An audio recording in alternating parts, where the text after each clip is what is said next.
नमस्कार दोस्तों, स्वागत है आप सभी का एक बार फिर से हमारे चैनल सनातन मार्ग पर। श्री शिवाय नमस्तुभ्यं। दोस्तों, पूज्य गुरुजी ने कहा कि आप सभी को पता है कि बहुत ही पवित्र महीना चल रहा है और इस महीने आपको अपने जीवन के रोगों को दूर करने के लिए अपने जीवन में चल रही है धन धान्य की समस्या को दूर करने के लिए। देखिए, अगर आपका व्यापार सही ढंग से नहीं चल रहा है, आप बहुत मेहनत करते हैं, बहुत प्रयास करते हैं, लेकिन आपकी नौकरी नहीं लग पा रही है, या फिर आपको रुपए पैसों को लेकर कोई न कोई समस्या बनी ही रहती है, जीवन में रुपए पैसों की कमी लगातार बनी रहती है, या फिर आपके शरीर में कोई भारी रोग हो गया है, कोई भारी कष्ट है, लगातार दवाएं खा रहे हैं, डॉक्टरों को दिखा रहे हैं, लेकिन उसके बावजूद भी आपके शरीर में आराम नहीं मिल पा रहा है, तो पूज्य गुरुजी ने कहा कि आपको सिर्फ 2 चावल के दाने से ये विशेष उपाय शिवलिंग में जरूर करना चाहिए और आपके जीवन में चल रही ये सारी परेशानियां महादेव की कृपा से बहुत ही जल्द समाप्त हो जाएंगी। तो चलिए जानते हैं इस उपाय के बारे में, लेकिन उससे पहले एक प्रार्थना। अगर आप चैनल पर नए हैं तो कृपया चैनल को सब्सक्राइब अवश्य कर लें। देखिए, इस वीडियो में हम पूज्य गुरुजी द्वारा बताए गए 2 विशेष उपायों के बारे में बात करेंगे। पहला उपाय उन लोगों को करना है जिनके जीवन में धन को लेकर कोई समस्या चल रही है, यानी जिन्हें धन प्राप्ति नहीं हो पा रही है, व्यापार सही से नहीं चल रहा है, या फिर कोई ऐसी विशेष मनोकामना है जो परिपूर्ण नहीं हो पा रही है। और दूसरा उपाय उन लोगों को करना है जिनके शरीर में कोई रोग हो गया है। चलिए बात करते हैं गुरुजी द्वारा बताए गए पहले उपाय के बारे में। लेकिन उससे पहले सामने स्क्रीन पर आपको एक प्रश्न दिखाया जा रहा है। इसमें आपको बताना है कि प्रभु श्री राम किन के अवतार थे, श्री हरि के या फिर महादेव के। इनमें से जो भी उत्तर सही हो वो कमेंट करके आप जरूर बताइएगा। चलिए आप गुरुजी के पहले उपाय की ओर चलते हैं। देखिए, इस उपाय के लिए आपको सिर्फ एक बेलपत्र ले लेनी है और 2 दाने चावल के लिए लेने हैं। चावल के जो भी दाने आप लेंगे वो खंडित नहीं होने चाहिए, टूटे हुए नहीं होने चाहिए।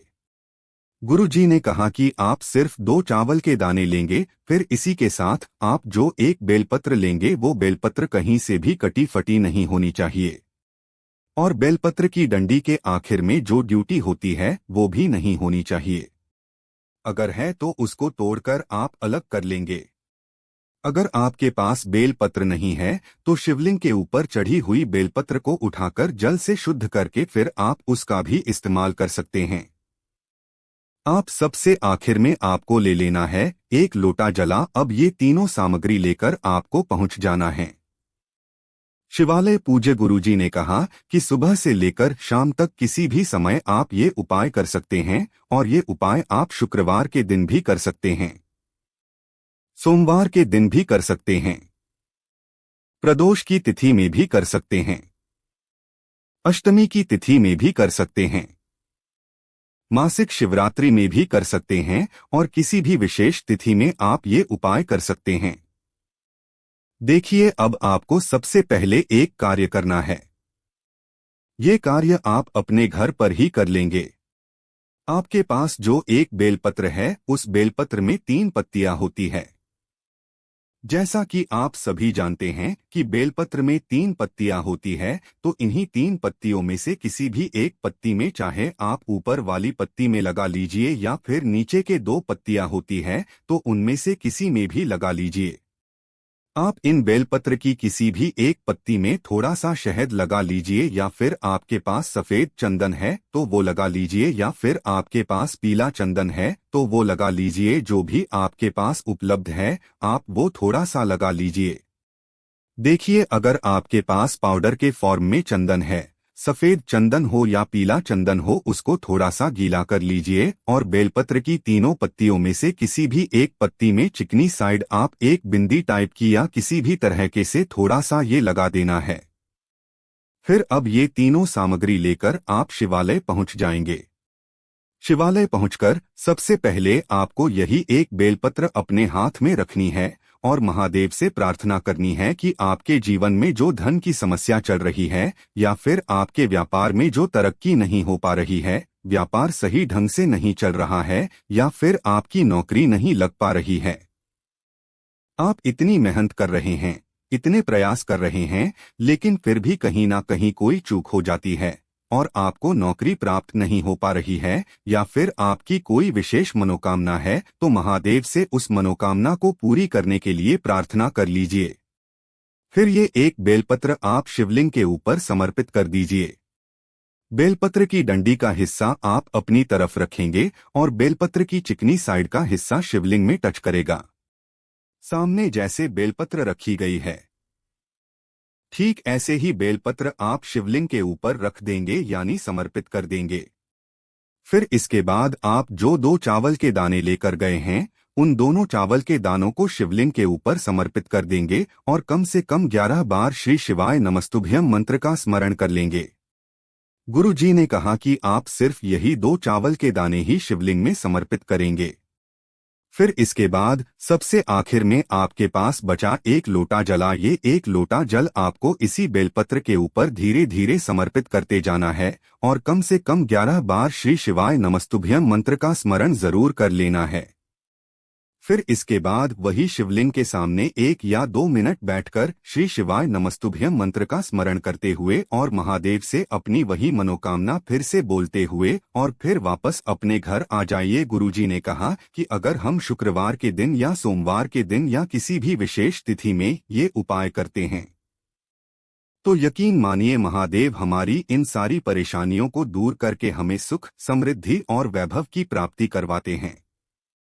अब इसके बाद बात करते हैं पूज्य गुरुजी द्वारा बताए गए दूसरे खास उपाय के बारे में। ये उपाय उन लोगों को करना है जिनके शरीर में कोई बाहरी रोग हो गया है। देखिए, इस उपाय के लिए आपको थोड़े से काले तिल ले लेने हैं। साथ ही साथ आपको एक शमी पत्र लेना है और सबसे आखिर में आपको एक बेलपत्र ले लेना है। काले तिल आप 1 चुटकी भी ले सकते हैं, 2 चुटकी भी ले सकते हैं, जितनी आपकी इच्छा हो उतनी आप ले सकते हैं। अब ये तीनों सामग्री लेकर आपको पहुंच जाना है शिवालय। पूज्य गुरुजी ने कहा कि ये उपाय आप महीने में 1 बार भी कर सकते हैं, हफ्ते में 1 बार भी कर सकते हैं, 6 महीने में भी या 2 महीने में भी 1 बार कर सकते हैं। आप शिवालय पहुंचकर सबसे पहले आप जो काले तिल के दाने लेकर आए हैं वो काले तिल के दाने शिवलिंग के ऊपर समर्पित कर देंगे और हाटकेश्वर महादेव का नाम लेते हुए आपके शरीर में या फिर घर परिवार में किसी सदस्य के शरीर में अगर कोई रोग हो गया है तो उसको दूर करने के लिए आप हटकेश्वर महादेव से प्रार्थना कर लेंगे। फिर इसके बाद जो अब शमी पत्र ले गए हैं वो इन्हीं काले तिल के दानों के ऊपर समर्पित कर देंगे और श्री शिवाय नमस्तुभ्यम मंत्र का स्मरण कर लेंगे और सबसे आखिर में आप जो बेलपत्र ले गए हैं उस बेलपत्र को शिवलिंग के ऊपर समर्पित कर देंगे और श्री शिवाय नमस्ते भैया मंत्र का स्मरण कर लेंगे। बेलपत्र की डंडी जलाधारी की तरफ रहे जी। फिर 1 या 2 मिनट श्री शिवाय नमस्ते ब्रह्म मंत्र का स्मरण करने के बाद आपने जो एक बेलपत्र और समीपत्र शिवलिंग समर्पित की है वो उठाकर आपको माता अशोक सुंद समर्पित कर दें। अर्पित की है वो उठाकर आपको माता अशोक सुंदरी वाले स्थान पर समर्पित कर देना है। सामने आपको दिखाया जा रहा है ठीक ऐसे ही माता अशोक सुंदरी वाले स्थान पर समर्पित कर देंगे और फिर उसके बाद आपने जो काले तिल के दाने शिवलिंग के ऊपर समर्पित किए हैं वो थोड़े से काले तिल के दाने आप महादेव से यानी हटकेश्वर महादेव से औषधि स्वरूप मांग लेंगे।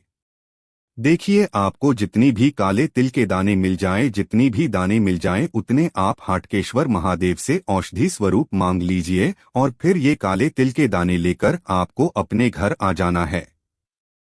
अब आपको अगली सुबह से अगले दिन की सुबह से रोज सुबह एक कार्य करना है।